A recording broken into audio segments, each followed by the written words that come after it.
사랑하는 우리 성도 여러분, 또 기쁜 날이 왔습니다. 하나님께 예배를 다 같이 드릴 수 있다는 게 얼마나 소중하고 기쁜지 이제는 알게 되실 거라고 믿습니다. 전에는 그냥 그런 마음 없이 예배를 참석하고 또 이렇게 했었는데, 요즘은 또 그런 상황이 안 돼서 그때 그 시간이 얼마나 소중했고 또 아름다웠는지 느끼실 겁니다. 이 시간 비록 우리가 다 같이 모이진 못했지만 그때의 그 기쁜 마음, 또 처음 주님 믿었을 때 그 기쁜 마음으로 우리 하나님 앞에 예배드리는 또 시간 되도록 하겠습니다.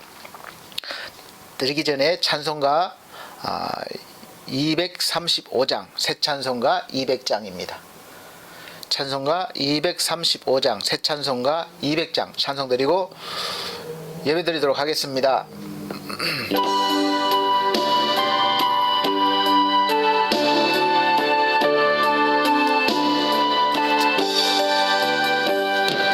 달고 묘한 그 말씀, 생명의 말씀은 귀한 그 말씀 진실로 생명의 말씀이 나의 길과 믿음 밝히 보여주니 아름답고 귀한 말씀 생명샘이로다. 아름답고 귀한 말씀 생명샘이로다. 귀한 그 말씀 내 노래 제목이 되도다.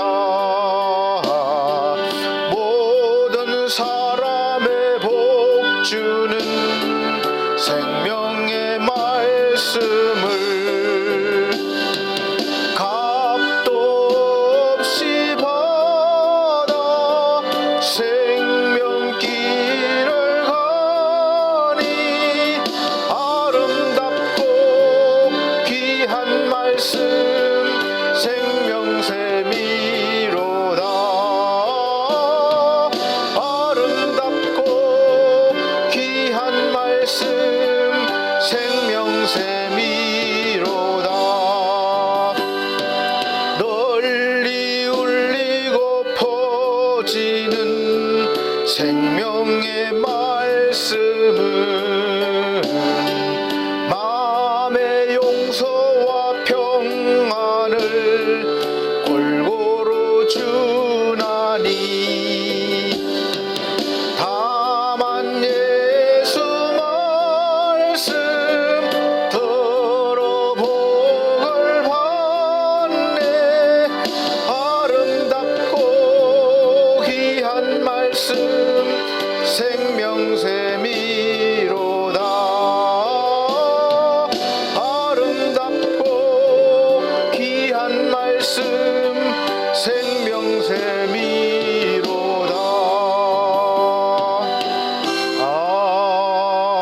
아멘. 다 같이 묵도하심으로 우리 하나님 앞에 예배를 드리도록 하겠습니다.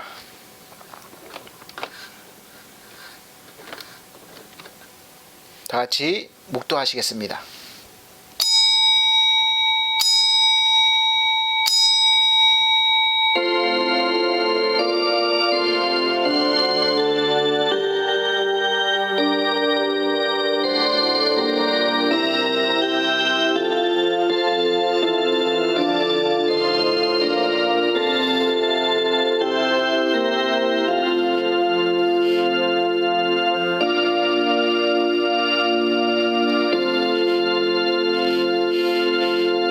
일어나라, 빛을 발하라. 이는 내 빛이 이르렀고 여호와의 영광이 내 위에 임하였음이니라. 보라, 어두움이 땅을 덮을 것이며 캄캄함이 만민을 가리우려니와 오직 여호와께서 내 위에 임하실 것이며 그 영광이 내 위에 나타나리니 열방은 내 빛으로 열왕은 비치는 내 광명으로 나오리라. 아멘. 네, 찬송가 36장으로 찬송드리도록 하겠습니다. 찬송가 36장, 새 찬송가도 36장입니다.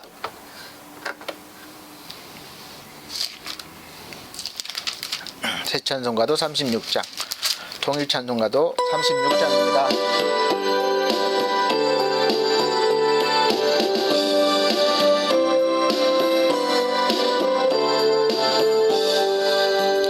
주 예수의 이름 높이어 다 찬양하여라. 금멸류관을 들여서 마녀의 주 찬양. 금멸류관을 들여서 마녀의 주 찬양. 주 예수 당한 고난을 못 잊을 죄인아 내 귀한 보배 바쳐서 마녀의 주 찬양. 내 귀한 보배 들여서 마녀의 주 찬양. 이 지구 위에 거하는 온 지파 족속들 그 크신 위엄 높여서 마녀의 주 찬양. 그 크신 위엄 높여서 마녀의 주 찬양. 주 믿는 성도 다 함께 주 앞에 엎드려 무궁한 노래 불러서 마녀의 주 찬양. 무궁한 노래 불러서 마녀의 주 찬양. 아멘. 네, 찬송가 뒤에 교독문이 있습니다. 성시교독 시간입니다. 교독문 8번 시편 19편입니다. 찬송가 뒤에 교독문 8번 시편 19편, 제가 한 절, 우리 성도님들께서 한 절 큰 소리로 봉독해 나가도록 하겠습니다. 하늘이 하나님의 영광을 선포하고 궁창이 그 손으로 하신 일을 나타내는도다. 날은 날에게 말하고 밤은 밤에게 지식을 전하니 언어가 없고 들리는 소리도 없으나 그 소리가 온 땅에 통하고 그 말씀이 세계 끝까지 이르도다. 여호와의 율법은 완전하여 영혼을 소성케 하고 여호와의 정근은 확실하여 우둔한 자로 지혜롭게 하며 여호와의 교훈은 정직하여 마음을 기쁘게 하고 여호와의 계명은 순결하여 눈을 밝게 하도다. 여호와를 경외하는 도는 정결하여 영혼까지 이르고 여호와의 규례는 확실하여 다 의로우니 금 곧 많은 정금보다 더 사모할 것이며 꿀과 송이꿀보다 더 달도다. 아멘. 네, 다같이 사도신경으로 신앙고백 드리도록 하겠습니다. 나는 전능하신 아버지 하나님 천지의 창조주를 믿습니다. 나는 그의 유일하신 아들 우리 주 예수 그리스도를 믿습니다. 그는 성령으로 잉태되어 동정녀 마리아에게 나시고 본디오 빌라도에게 고난을 받아 십자가에 못 박혀 죽으시고 장사된 지 사흘 만에 죽은 자 가운데서 다시 살아나셨으며 하늘에 오르시어 전능하신 아버지 하나님 우편에 앉아 계시다가 거기로부터 살아있는 자와 죽은 자를 심판하러 오십니다. 나는 성령을 믿으며 거룩한 공교회와 성도의 교제와 죄를 용서받는 것과 몸의 부활과 영생을 믿습니다. 아멘. 예, 다 같이 찬송가 89장, 새 찬송가 89장 다 같이 들으신 후에 이태석 안수 집사님 기도해 주시도록 하겠습니다. 찬송가 89장입니다.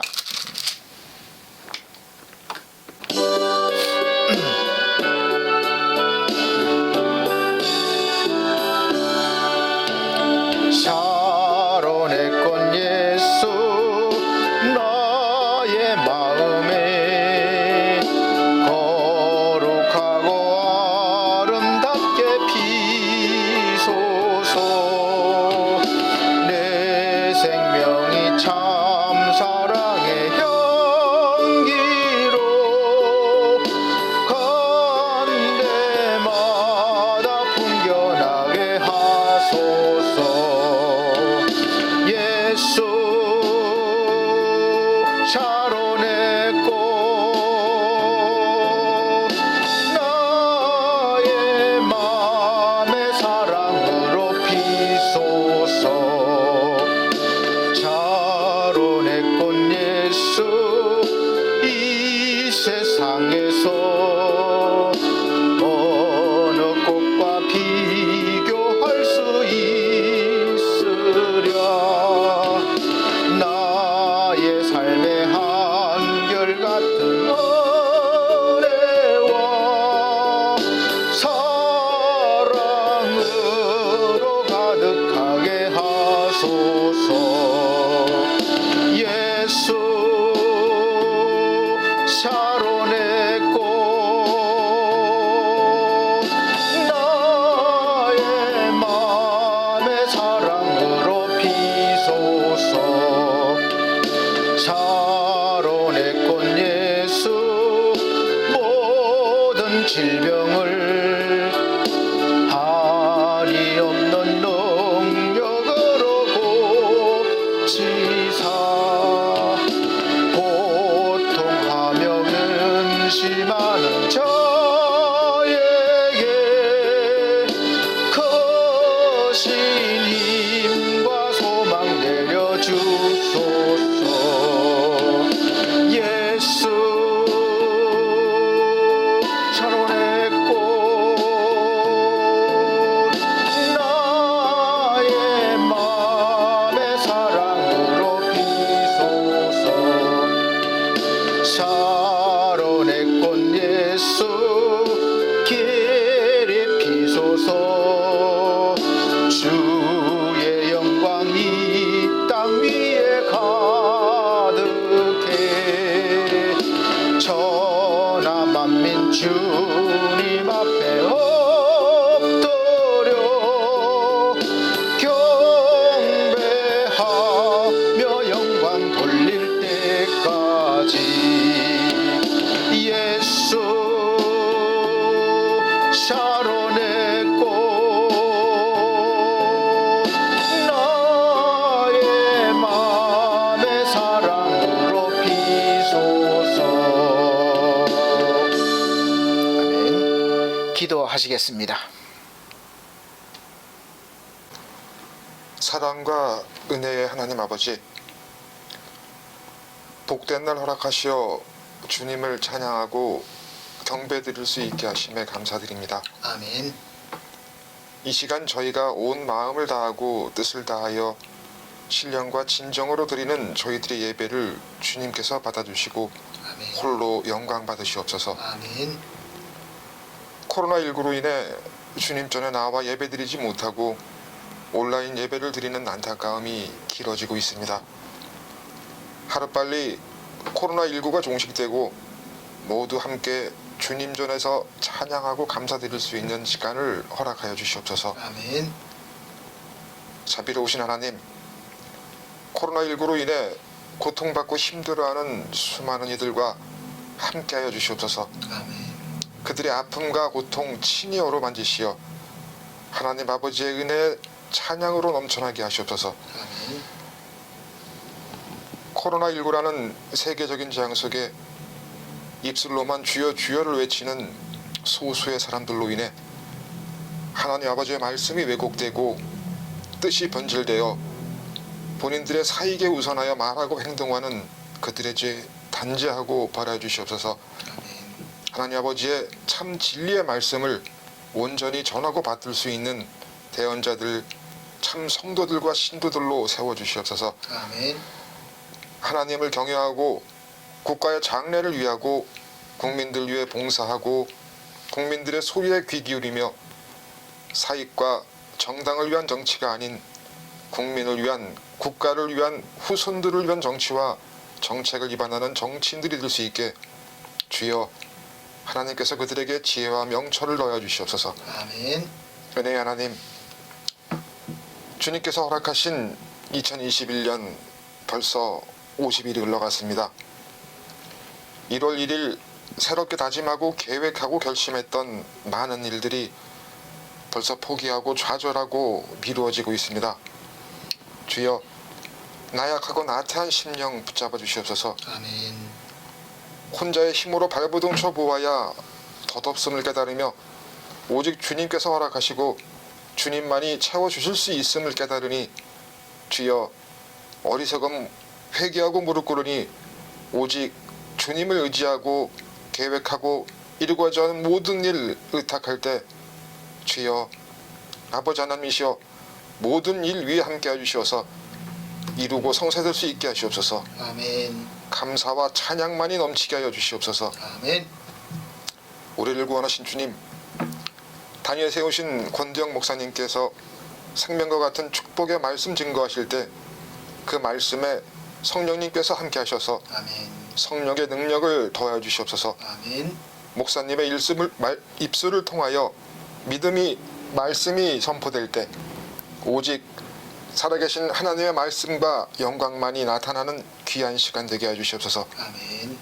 사랑의 주님, 어려운 가운데 섬기는 손길 모두 기억하시고 이들에게 기쁨과 찬양으로 넘치게 해주시옵소서. 아멘. 가정과 직장과 사업장을 축복해 주시옵고 코로나19로 인해 동영상으로 함께하는 모든 성도들에게도 주님께서 합당한 축복을 내려주시옵소서. 아멘. 오직 주님만을 향해 나아가게 해주시옵소서. 아멘. 우리 구주 예수 그리스도의 이름으로 기도드리옵나이다. 아멘. 아멘.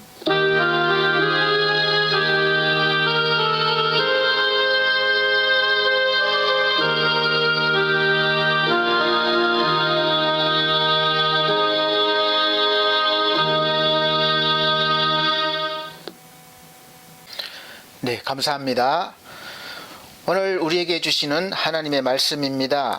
베드로전서 2장, 신약성경 베드로전서 2장 1절로 10절 말씀 되겠습니다. 제가 봉독해 드리도록 하겠습니다. 베드로전서 2장 1절로 10절 말씀입니다. 그러므로 모든 악독과 모든 계율과 외식과 시기와 모든 비방하는 말을 버리고 갓난 아이들같이 순전하고 신령한 젖을 사모하라. 이는 이로 말미암아 너희로 구원에 이르도록 자라게 하려 함이라. 너희가 주의 인자하심을 맛보았으면 그리하라. 사람에게는 버림바가 되었으나 하나님께는 택하심을 입은 보배로운 산돌이신 예수에게 나와 너희도 산돌같이 신령한 집으로 세워지고 예수 그리스도로 말미암아 하나님이 기쁘게 받으실 신령한 제사를 드릴 거룩한 제사장이 될지니라.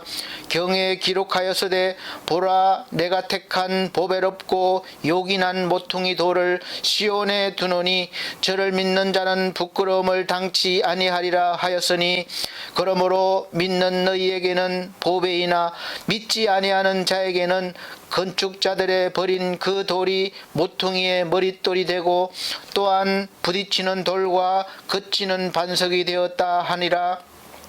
저희가 말씀을 순종치 아니함으로 넘어지나니 이는 저희를 이렇게 정하신 것이라.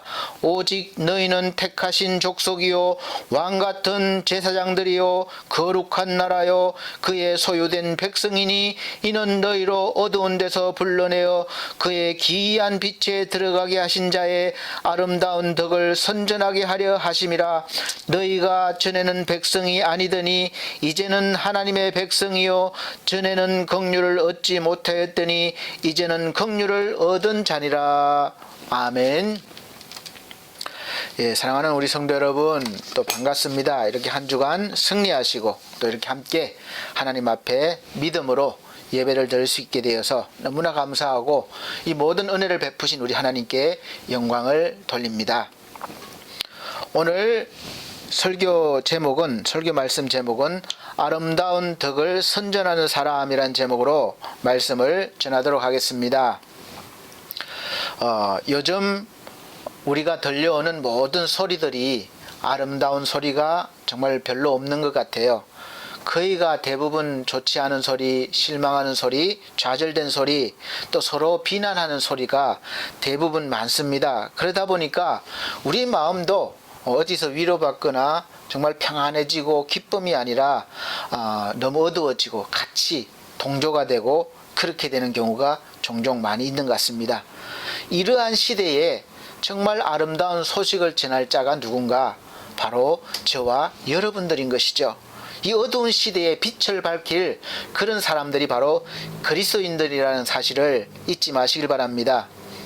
그런데 요즘 우리 기독교가 시험대에 올랐다고 해도 과언이 아닙니다. 누가 정통적인 교회인지 누가 이단인지 정말 관심을 가지고 자세히 보지 않으면 그냥 다 같은 교회, 다 같은 그런 정통적인 교회로 보입니다.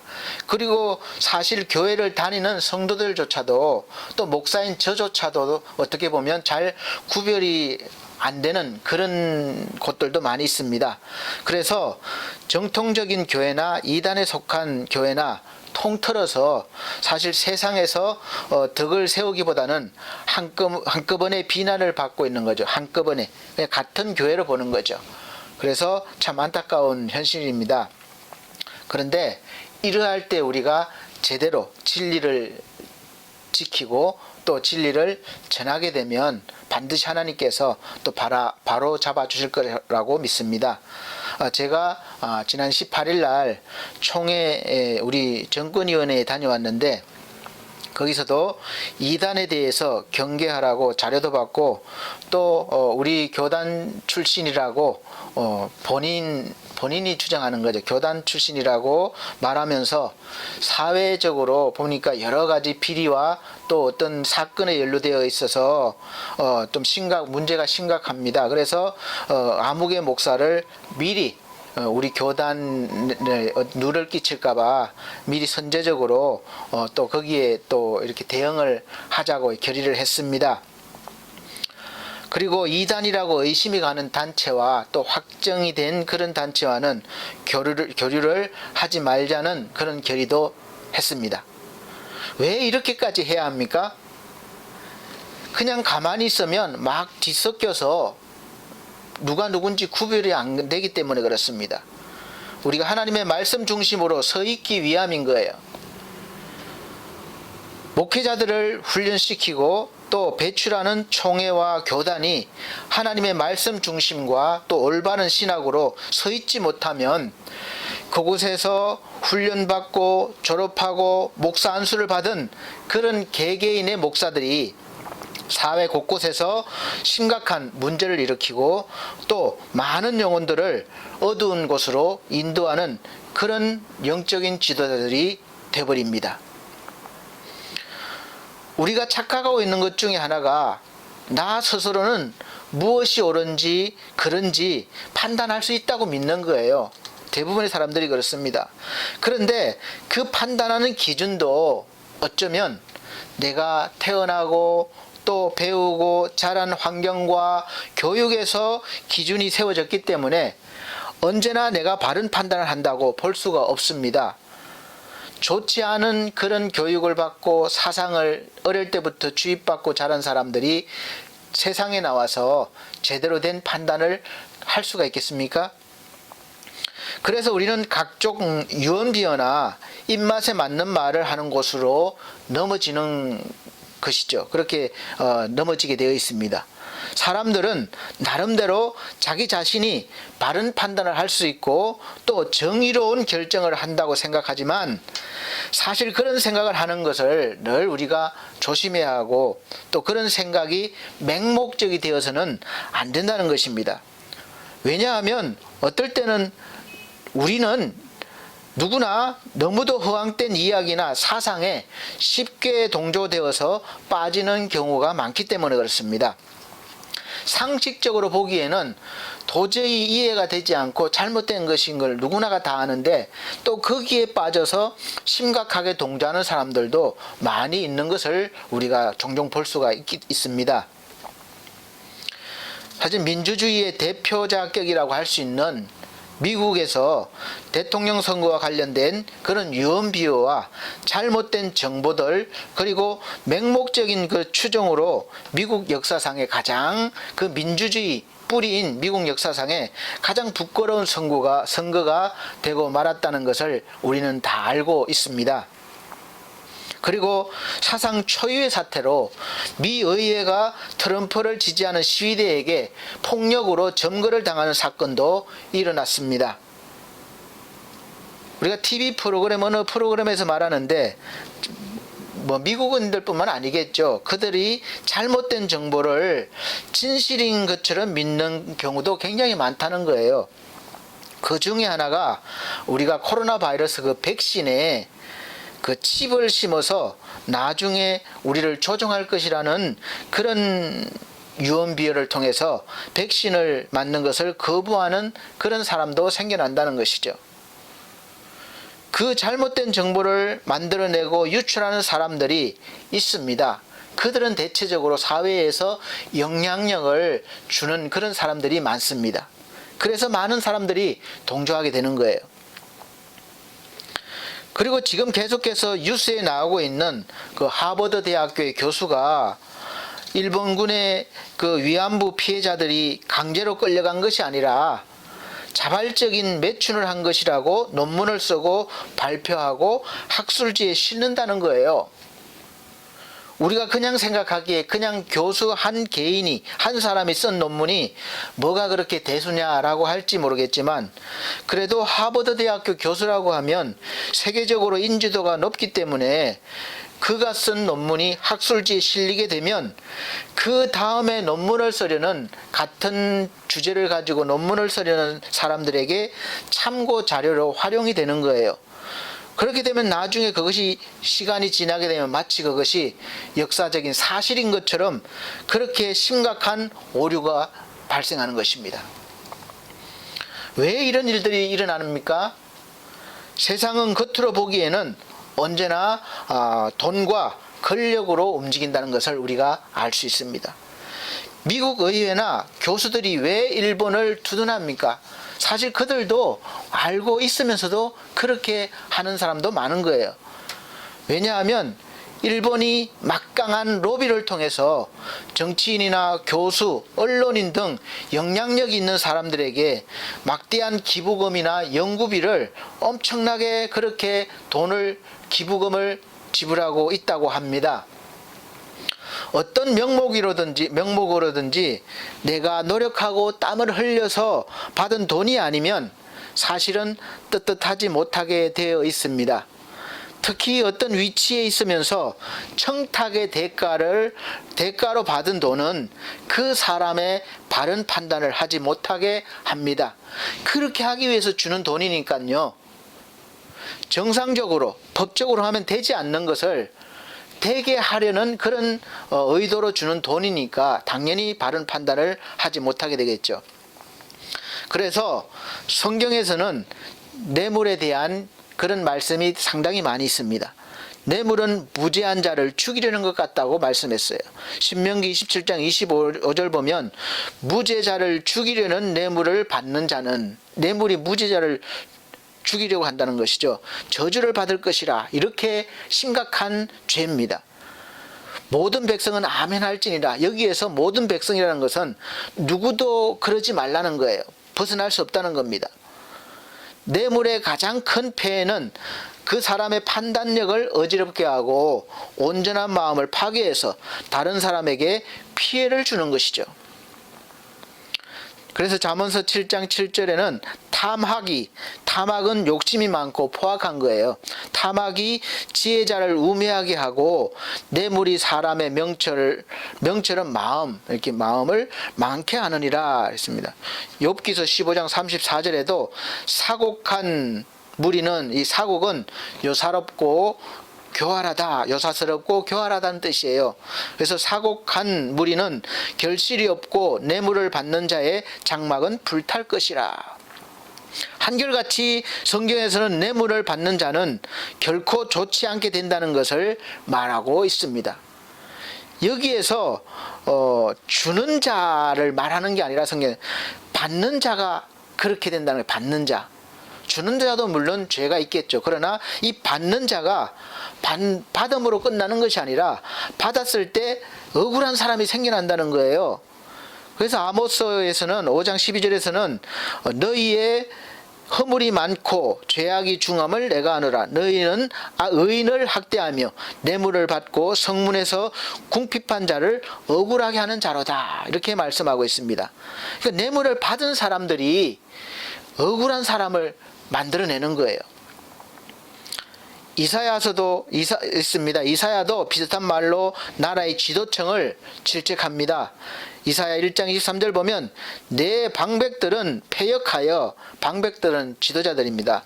도적과 짝하며 다 뇌물을 사랑하며 사례물을 구하며 고아를 위하여 쉬는치 아니하며 과부의 송사를 수리치 아니하느니라. 나라의 지도자들이 악한 자들에게 뇌물을 받고 그들과 한패가 되어서 힘이 없는 이 백성들의 억울한 소리를 듣지 않는다는 것이죠. 무시한다는 것입니다. 그래서 성경에서 뇌물은 바른 소리를 못한다고 했듯이 이들은 받아먹은 게 있으니까 옳고 그런 문제가 아니라 돈 받은 쪽에 그런 편을 들 수밖에 없는 것이죠. 그리고 그들에게는 양심의 소리가 없습니다.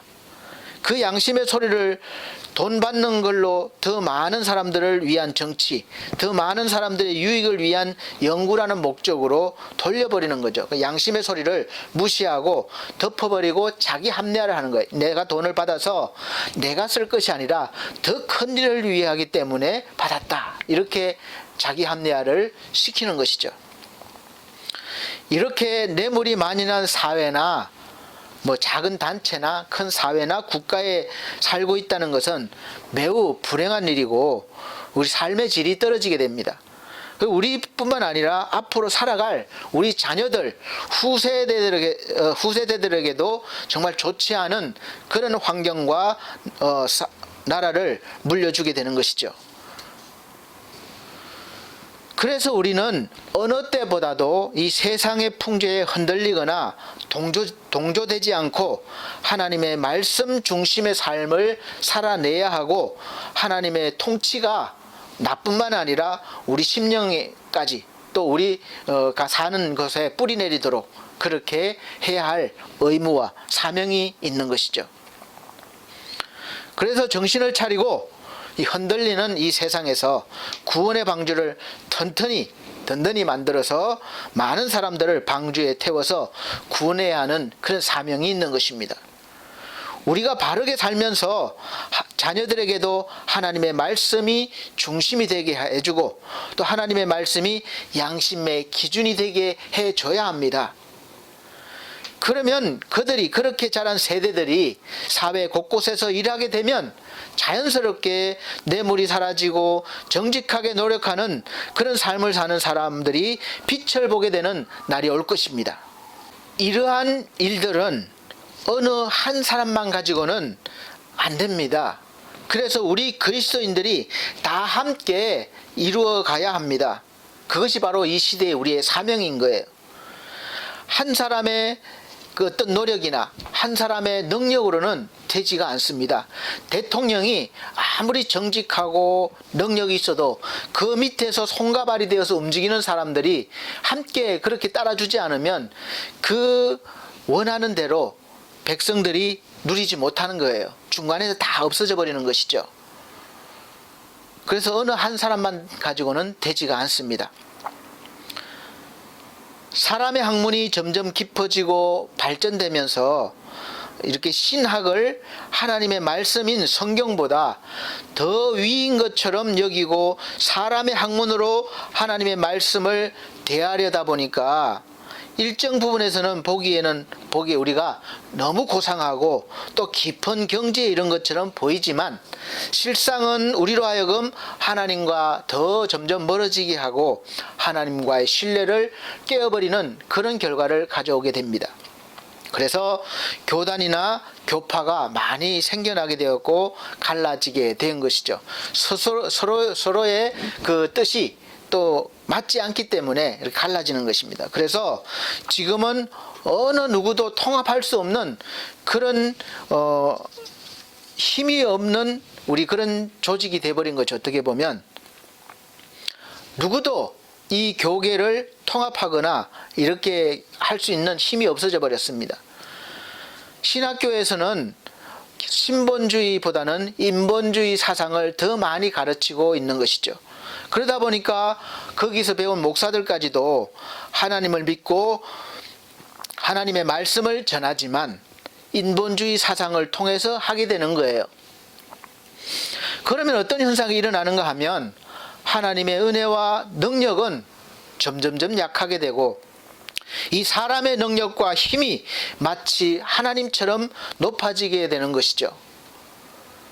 그래서 엉뚱한 설을 하는 목사가 있어도 교계에서 어떻게 하지를 못하는 거예요. 또 속해 있는 교단에서 징계를 하면 다른 교단으로 옮겨가서 계속해서 활동을 합니다. 목사뿐만 아니라 성도들도 마찬가지예요. 교회를 다니다가 잘못해서 훈계를 받거나 훈계를 듣거나 징계를 받으면 그 교회에서 잘못을 뉘우치고 회개하고 바로 잡으려고 하지 않고 그 교회를 나와서 다른 교회로 그냥 옮겨버립니다. 그리고 거기서도 여전히 장로로, 권사로, 집사로, 성도로 활동을 하는 것이죠. 이렇게 교단이나 교회가 혼란스러운데 누가 바로잡을 수가 있겠습니까? 우리나라에서 내노라 하는 큰 교회 목사님이라면 가능하겠습니까? 아니면 신학적으로 아주 깊은 경지에 있는 교수님이라면 가능할 것 같습니까? 누가 가능하겠어요? 사람은 할 수가 없는 겁니다. 오직 하나님만이 가능함을 믿으시기 바랍니다. 하나님께서는 영적으로 혼탁해져서 도대체 영적으로도 믿고 따를 지도자가 하나도 없는 것 같은 그런 시대에서도 하나님께서 곳곳에 신실한 믿음의 사람들을 남겨두셔서 영혼들을 인도하시고 구원하셨습니다. 영적인 지도자인 엘리 제사장이 대제사장이 타락했을 때 이제 더 이상 제사장의 역할을 못하는 거예요. 하나님과 백성들을 연결시켜 주지 못합니다. 하나님이 그를 버렸습니다. 그러니까 더 이상 제사장을 통해서 영적인 하나님의 말씀이 백성들에게 들려지지 않는 거예요. 그런 백성들도 이제 힘들어지는 것이죠. 그래서 그럴 때 하나님이 그냥 내버려 두셨느냐? 사무엘을 세우셔서 하나님의 뜻을 전하시고 또 바로 인도하신 것을 볼 수 있습니다. 그리고 예수님을 믿고 구원받은 성도들은 우리가 하나님께서 성화되도록 이끌어 주시고 또 그렇게 계시기 때문에 가능한 일입니다. 오늘 본문은 믿음으로 의롭게 된 성도가 거듭나서 어떻게 자라는지, 자꾸 거룩하게 되어 가는지 말씀해 주고 있습니다. 물론 영적으로는 단번에 거룩하게 된 거예요. 그러나 이제 육체도 같이 연결되어 있기 때문에 우리가 보도록 자꾸 거룩하게 행동으로도 이렇게 변화되어 간다는 것을 말씀해 주고 있습니다. 칭의를 받음으로 시작된 구원이, 이 칭의라는 말은 신학적인 용어인데 내가 자격이 있어서가 아니라 하나님이 나를 의롭게 여겨주셨다는 것을 칭의라고 합니다. 그래서 받음으로써 시작된 그 구원이 완성되도록 이제 또 우리가 구원받은 것이 오해할 수 있는데, 여기서 완성되도록 하면 아직 뭐 미완성인가 그렇게 생각할 수 있겠지만 이미 구원은 처음에 믿음으로 완성된 겁니다. 그런데 이제 점점 더 깊어지고 넓어지는 것을 말합니다. 그래서 완성되도록 하나님이 자라게 하시는 거예요. 어린아이 때의 행동과 어른이 되어서의 행동이 똑같은 사람이지만 다르다는 것을 알 수 있습니다. 그것처럼 된다는 거예요. 오늘 어느 누구에게가 아니라 바로 저와 여러분에게 하신 말씀이에요. 지금 이 시대가 어떻든지 상관없이 우리의 확실한 정체성을 말씀하고 계십니다. 베드로전서 2장 9절 말씀에 오직 너희는 택하신 족속이요 왕같은 제사장들이요 거룩한 나라요 그의 소유된 백성이니 이는 너희를 어두운 데서 불러내어 그의 기이한 빛에 들어가게 하신 자의 아름다운 덕을 선전하게 하려 하심이라. 아멘. 우리 하나님께서 우리를 어두운 데서 불러내신 이유, 불러내셔서 우리를 택하셨고 불러내셨고 왕같이 또 제사장들처럼 거룩한 나라로 세우신 이유가 바로 이것이라고 말씀하셨습니다. 그래서 예수 그리스도의 아름다운 일들을 전하게 하려 하심이라. 덕을 선전하게 하려 한다는 거예요. 하나님께서 우리를 어두운 데서 불러내신 이유를 계속해서 어두운 데서 살라고 하신 것이 아닙니다. 우리를 불러내셔서 그의 기이한 빛에 들어가게 하신 이유는 우리가 예수 그리스도의 아름다운 일들을 전하게 하려 하심을 믿으시기 바랍니다. 그래서 여러분들은 이제 언제 어느 때라도 여러분이 하나님께 구원받은 거룩한 백성임을 잊어버리시면 안 됩니다. 비록 내가 어떨 때는 넘어지고 또 어떨 때는 또 약해져도 여전히 우리는 하나님이 택하신 거룩한 백성임을, 왕같은 제사장임을 믿으시길 바랍니다. 그것이 흔들리면 안 되는 거예요. 거룩한 백성의 자격은 여러분에게 있지 않고 하나님께 있음도 믿지 말아야 합니다. 그것이 늘 우리가 갖고 있어야 되는 거예요. 그리고 계속해서 자격을 주신 하나님을 의지하고 바라봐야 합니다. 나를 바라보면 우리를 바라보면 즉시 실족해서 넘어질 수밖에 없습니다. 내가 나를 바라봐도 내가 의지할 것이 없는 거예요. 내가 주장할 것이 별로 없는 거예요. 하나님 앞에 무엇을 우리가 당당하게 내세울 게 있겠습니까? 없습니다. 그렇기 때문에 나를 바라보는 것이 아니라 나를 그렇게 여겨주시는 주님, 우리를 바라봐야 되는 거죠. 우리를 택하여 주시고 거룩하게 하신 그런 주님을 바라봐야 흔들리지 않습니다. 나를 바라보면 내가 거룩하지 않습니다. 성도들을 바라봐도, 서로를 바라봐도 절대 거룩하지가 않는 거예요. 그래서 시험에 드는 것입니다. 그래서 우리는 항상 우리를 바라보지 말고 우리 하나님을 바라봐야 되는 것입니다.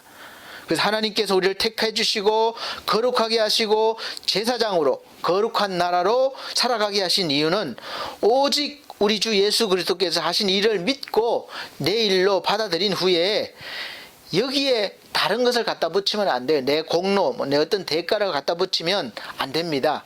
오직 예수예요. 예수. 갖다 붙일수록 이단이 되고 또 이단스럽게 되는 것입니다. 우리의 것은 아무것도 없습니다. 오직 주님을 통해서만 얻은 자격이에요. 그래서 우리가 하나님의 거룩한 나라, 그 나라로 세워진 것이죠. 그리고 하나님은 구원받은 성도들이 그냥 정체되어 있기를 원하지 않으셔요. 자라기를 원하십니다. 그래서 마태복음 11장 11절 전반을 보면 여자가 낳은 자 중에 세례 요한보다 큰 이가 일어남이 없다는 예수님의 말씀이 있습니다. 세례 요한이 키가 크다거나 또 지식이 뛰어난 것이 아니라 예수님이 약속된 메시아라는 사실을 알아보는 영적인 지각과 또 그의 길을 예비하는 영적인 활동이라는 그런 활동을 한다는 그런 면에서 칭찬하신 말씀이라고 봅니다. 예수님은 영적으로 높은 수준에 있던 요한을 칭찬하셨습니다. 성도는 성장하는 것이 하나님의 뜻입니다. 본문을 통해 우리가 하나님은 구원받은 성도의 성화에 대해서 세 가지 메시지를 주십니다. 첫째는 하나님은 신령한 말씀을 통해서 자라게 하신다는 것과, 둘째는 하나님은 성도를 신령한 집으로 세우시고 자라게 하신다는 것. 그 다음에 셋째로는 하나님은 성도들이 자신의 영적 신분인 이 신분이 왕같은 제사장임을 알므로 자라게 하신다는 거예요. 첫째로 하나님의 말씀을 통해서 자라게 하신다는 것은 오늘 본문에 보시면 베드로전서 2장 2절 말씀에 갓난 아기들 같이 순전하고 신령한 젖을 사모하라. 이는 그로 말미암아 너희로 구원에 이르도록 자라게 하려 함이라. 이렇게 말씀하고 있습니다. 하나님은 구원받은 성도들에게 신령한 젖과 그런 젖과 같은 하나님의 말씀을 주셔서 자라게 하신다는 거예요. 영적 성장에 있어서 가장 중요한 것이 말씀이라는 것입니다. 우리 손에 들려진 이 하나님의 말씀인 성경은 신앙 성장을 위해서 하나님이 주신 최고의 선물입니다. 하나님은 성경을 통해서 구원받고 성도들이 더욱더 자라나고 성숙해지도록 하셨습니다. 그래서 말씀을 가까이 하는 성도들은 자랄 수밖에 없는 것이죠. 베드로 사도는 본문에서 성도들의 그 성화에 대해서 권면하면서 갓 태어난 아기의 비유를 들어 설명하고 있습니다. 태어난 지 얼마 안 되는 아기가 순전한 젖을, 그 어머니의 젖을 얼마나 먹고 싶어 합니까? 그렇게 하듯이 하나님의 말씀을 사모하라, 이렇게 말씀하고 있어요. 1절과 2절에서 명령어를 가지고 말씀하고 있습니다. 영적 성숙에 대해서 말씀하고 있는데 버리라는 것이죠. 그 다음에 사모하라는 것입니다. 자라기 위해서는 버려야 할 것들을 과감하게 버리고 또 적극적으로 사모하라는 것이, 사모할 것은 사모하라는 것이죠. 1절 말씀에 봅니다. 그러므로 모든 악독과 모든 계율과 외식과 시기와 모든 비방하는 말을 버리고, 자, 버리라고 그랬죠. 그 다음에 악독은 옳지 않은 방법으로 자기의 욕구를 성취하려는 마음을 악독이라고 합니다. 남을 해치고라도 자기만 차지하려는 그런 심사죠. 기만은 자기의 목적을 달성하기 위해 거짓되고 간사한 이 말을 구사하는 것입니다. 처음부터 남을 해하려는 동기로 말하는 것이죠. 사기죠, 사기. 외식과 시기와 비방하는 말을 버리라고 하십니다. 이런 것들을 가지고서는 믿음이 성장할 수 없다는 거예요. 그래서 버리라는 겁니다. 그래서 성경에 보면 하나님께서는 하나님의 백성에게 우리를 약하게 하고 또 믿음을 흔들어버리고 무너뜨리는 그 자리에서 우리를 구원하시기 위해서 떠나라고 명령하십니다. 그래서 아브라함에게는 믿음의 조상이 되게 하기 위해서는 갈대아 우르를 떠나서 하나님께서 약속하신 땅인 가나안으로 가라. 거기서 떠나라. 창세기 31장에 보면 야곱이 의지해서 살던 외삼촌 집을 외삼촌 라반에게서 떠나서 베델로 돌아가라. 하나님이 영역인 베델로 돌아가라. 하나님이 계신 곳으로. 이 베델은 야곱이 하나님께 예배를 드렸던 그런 곳입니다. 이스라엘 백성들이 애굽 땅에서 생육하고 번성하여 장성하고 심히 강자하게 되었지만 그곳에서 하나님을 제대로 섬길 수가 없는 곳이었기 때문에 하나님께서는 모세를 통해서 이스라엘 백성들을 애굽에서 떠나게 하셔서 탈출하게 하셨습니다. 애굽 탈출이 된 거예요. 우리 사랑하는 성도 여러분, 그래서 우리가 살면서 죄의 자리에서 먼저 떠나라는 것입니다. 떠나라. 떠나지 않고 계속 거룩하게 살겠다는 것은 어불성설입니다. 맞지 않는 거예요. 그리고 그냥 떠나기만 해서는 안 됩니다. 분명하게 하나님의 말씀을 사모해서 하나님의 인도하심을 받아야 되는 것이죠. 2절에는 갓난아기처럼 순전하고 신령한 젖을 사모하라고 하십니다. 사모하라는 것은 갈급한 마음으로 추구하라는 말이에요. 목이 타는 사람이 물을 찾듯이 그렇게 찾으라는 뜻입니다. 건강한 아기는 어머니의 젖을 얼마나 사모하는지 우리가 아기를 안고 이렇게 손을 옆에 이렇게 입가에 대면 막 이렇게 빨려고 고개를 돌리고 막 애를 씁니다. 머리를 돌리고 손가락을 빨려고 해요. 안간힘을 쓰죠. 아기를 키워본 사람은 다 압니다. 마찬가지로 건강한 성도는 그렇게 하나님의 말씀을 듣기를 사모합니다. 만약 아기가 식욕이 없어서 젖을 먹지 않는다면 잘 자랄 수가 없습니다. 요즘 아이들은 간식과 다른 것을 많이 먹어서 밥을 잘 먹지 않죠. 그래서 마찬가지로 우리가 영적 성숙에 있어서 순전하고 신령한 말씀을 사모해서 먹는 것은 필수입니다. 이 하나님의 말씀보다 다른 것을 자꾸 먹으니까 하나님의 말씀이 사모되지 않는 것이죠. 하나님은 성도들에게 신령한 말씀을 주셨습니다. 말씀이 우리를 변화시키는 줄 믿으시길 바랍니다. 오직 순전하고 신령한 말씀을 갓난아기처럼 사모하게 해달라고 기도하시기 바랍니다. 둘째로 하나님은 신령한 집으로 우리를 세우심으로 자라게 하십니다. 오늘 본문 2장 5절 말씀에 보면 너희도 산 돌같이 신령한 집으로 세워지고 예수 그리스도로 말미암아 하나님이 기쁘게 받으실 신령한 제사를 드릴 거룩한 제사장이 될지니라 이렇게 말씀하십니다. 성도들이 예수님께 나아가면 산 돌이신 예수님을 통해서 신령한 집 곧 교회로 세워지게 됩니다. 그래서 늘 말씀드렸듯이 저와 구원받은 여러분들은 하나에 다 이루어서 교회가 되는 것이에요. 그래서 다 모일 때 온전한 교회로 되는 것이죠. 이 산돌이신 예수님께 나아가면 성도들도 예수님처럼 그렇게 예수님의 은혜로 능력으로 그렇게 성숙하게 자라난다는 것입니다. 더 나아가서 구원받은 성도 한 사람 한 사람 모인 신령한 집인 이 교회를 통해서 영적으로 성숙하게 되어집니다.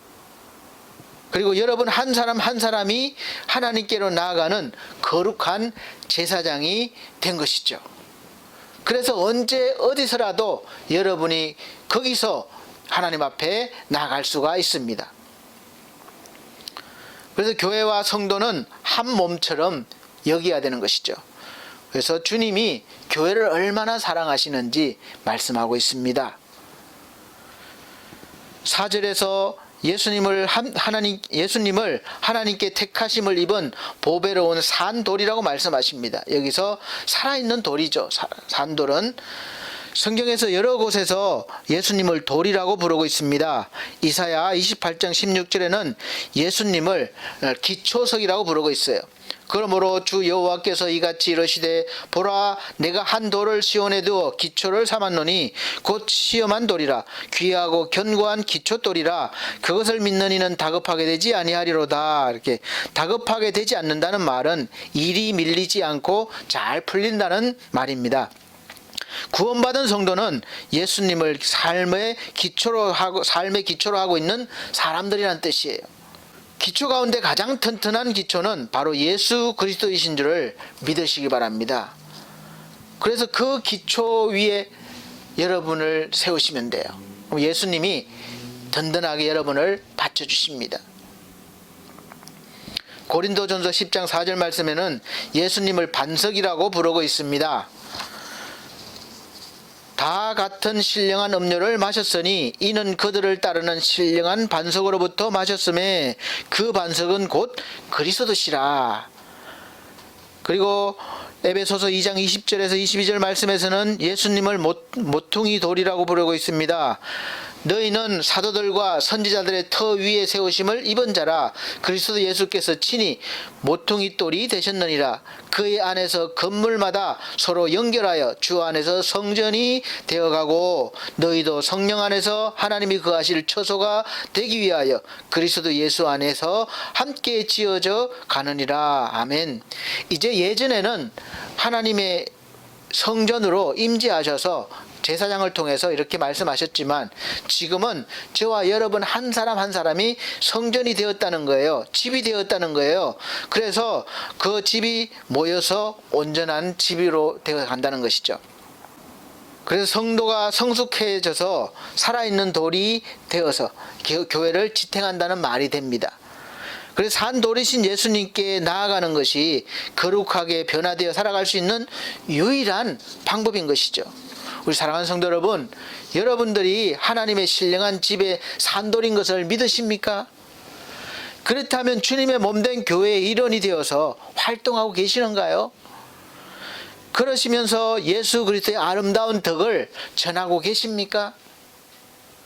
하나님이 교회를 통해서 우리를 성숙하게 하시고 또 우리를 늘 인도하고 계심을 경험해 보시길 바랍니다. 하나님은 우리를 교회의 산돌로 세우시려는 거예요. 구원받은 성도가 산돌이신 예수님과 동행하며 살게 하기 위해서 영적으로 자라게 하시는 거예요. 우리가 산돌 자체가 된다는 것이 아니라 산돌처럼 주님과 같이 그러한 일들을 한다는 것이죠.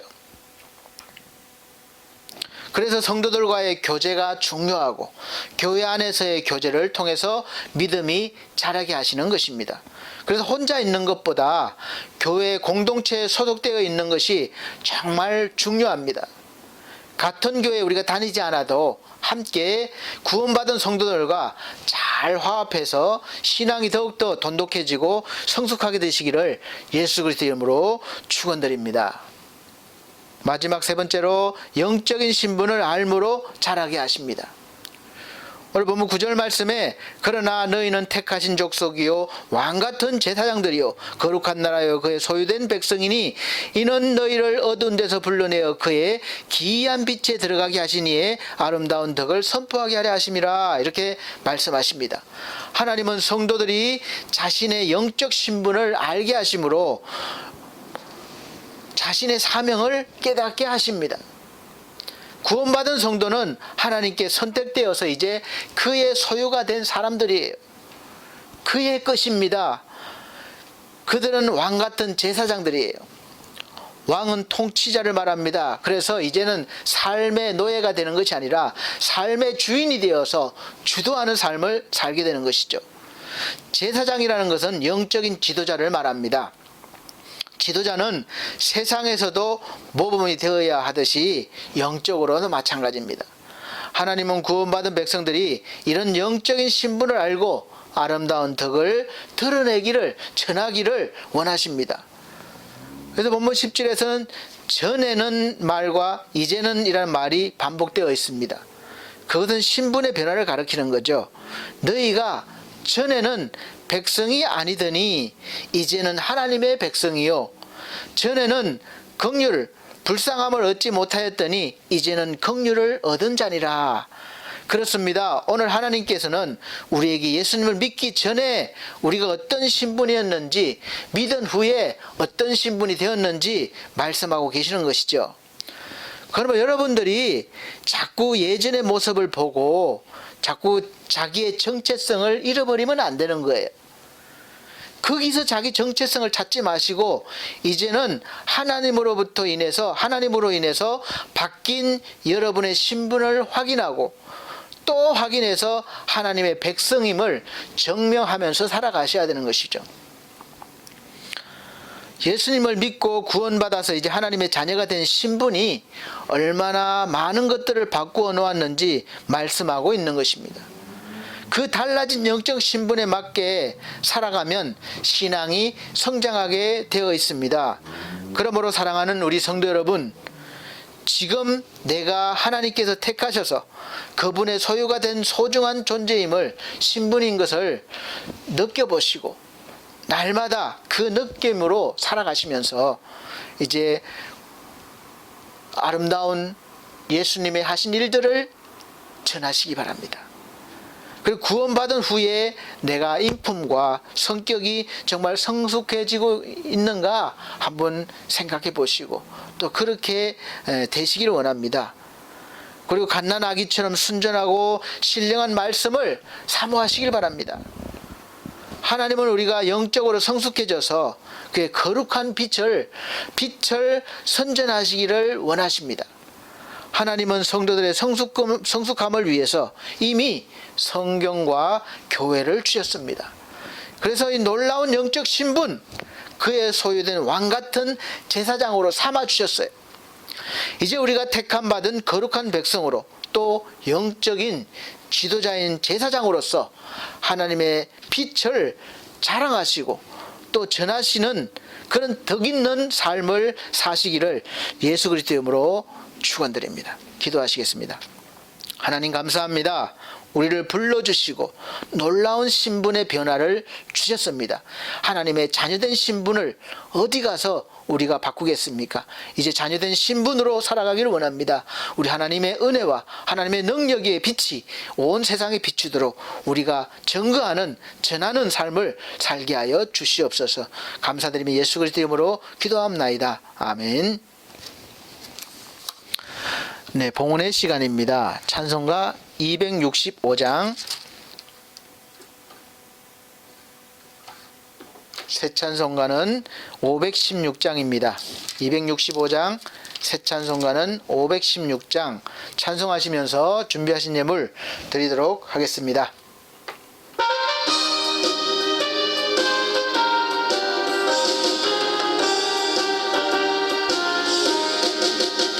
옳은 길 따르라 의의 길을 세계 만민의 의의 길, 이 길 따라서 살 길을 온 세계에 전하세. 만 백성이 나갈 길, 어두운 밤 지나서 동튼다. 환한 빛 보아라 저 빛, 주 예수의 나라 이 땅에 곧 오겠네 오겠네. 주 예수 따르라 승리의 주, 세계 만민이 돌아갈 길과 진리요 참 생명, 내 창검을 부수고 다 따르라 화평왕. 어두운 밤 지나서 동튼다. 환한 빛 보아라 저 빛, 주 예수의 나라 이 땅에 곧 오겠네 오겠네. 놀라운 이 소식 알리어라. 세계 만민을 구하려 내 주 예수를 보내신 참 사랑의 하나님. 만 백성이 따를 길, 어두운 밤 지나서 동튼다. 환한 빛 보아라 저 빛, 주 예수의 나라 이 땅에 곧 오겠네 오겠네. 고난 길 헤치고 찾아온 길, 많은 백성을 구한 길, 모두 나와서 믿어라. 온 세상이 마침내 이 진리에 살겠네. 어두운 밤 지나서 동튼다. 환한 빛 보아라 저 빛, 주 예수의 나라 이 땅에 곧 오겠네 오겠네. 아멘. 드려진 예물을 위해서 기도 드리도록 하겠습니다. 매주 우리가 이렇게 보는데 직접 드리는 것이 아니기 때문에 통계가 좀 늦어질 수도 있습니다. 이해해 주시고 또 많은 기도와 또 도움 바랍니다. 기도 드리겠습니다. 우리 하나님 아버지, 귀한 예물 드렸습니다. 11조와 감사 예물과 또 여러 가지 예물과 또 우리 몸과 또 마음 헌신 드렸습니다.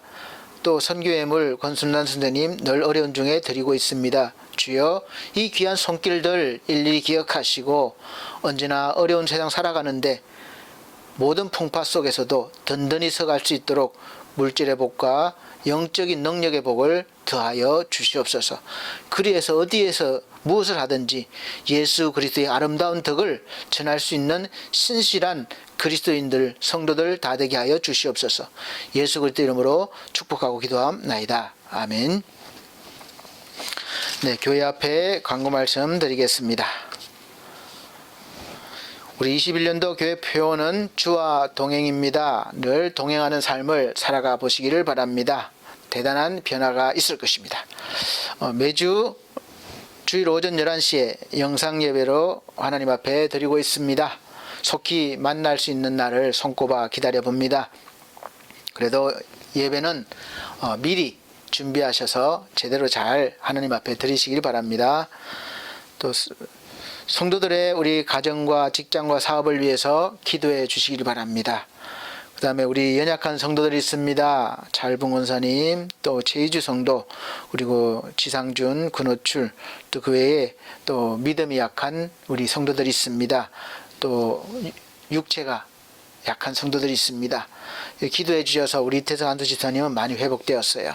그래서 감사드리고 계속해서 기도해 주시기를 바랍니다.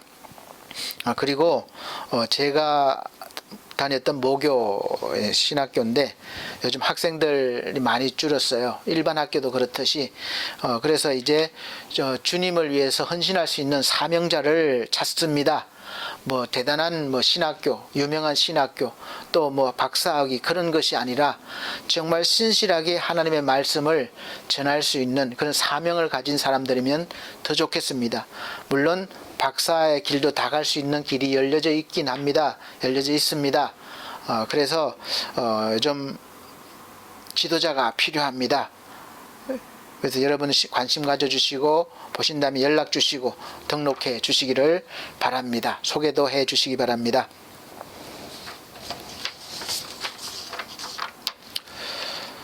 자, 이제 우리 결단의 찬송 59장, 새 찬송가는 53장 찬송 드리고 축도로 예배를 마치도록 하겠습니다.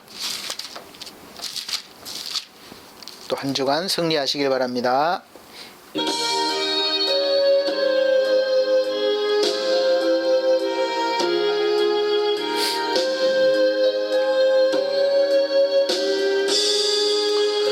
성전을 떠나가기 전 머리를 숙일 때 주께서 함께 계시고 복 내려 주소서. 집으로 돌아가는 길 주동행하시고 내 모든 언행 심사를 다 지켜주소서. 거룩한 날이 다가고 저녁이 되도록 주리 맘에 빗대사 늘 계시옵소서. 아멘.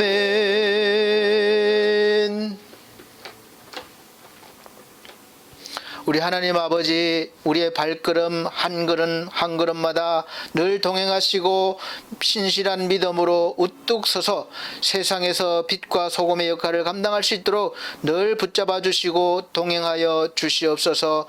그리하여 우리의 삶이 믿음으로 더욱더 풍성해지며 하나님 앞에 영광 돌리는 귀한 삶을 살게 하여 주시옵소서. 사랑하는 우리 성도들, 또 한 주간 살아갈 때에 큰 능력과 힘이 되어 주시고 우리 하나님께서 늘 심령마다 기쁨이 넘치게 하여 주시옵소서. 평안이 넘치게 하여 주시옵소서. 이제는 우리 주 예수 그리스도의 은혜와 하나님의 극진하신 사랑과 성령님의 감화감동 교통하신 은혜가 오늘도 하나님과 동행하며 살길 원하는 사랑하는 모든 성도들 머리 위에, 이 나라의 민족 위에 지금으로부터 영원토록 함께 계실지어다. 아멘.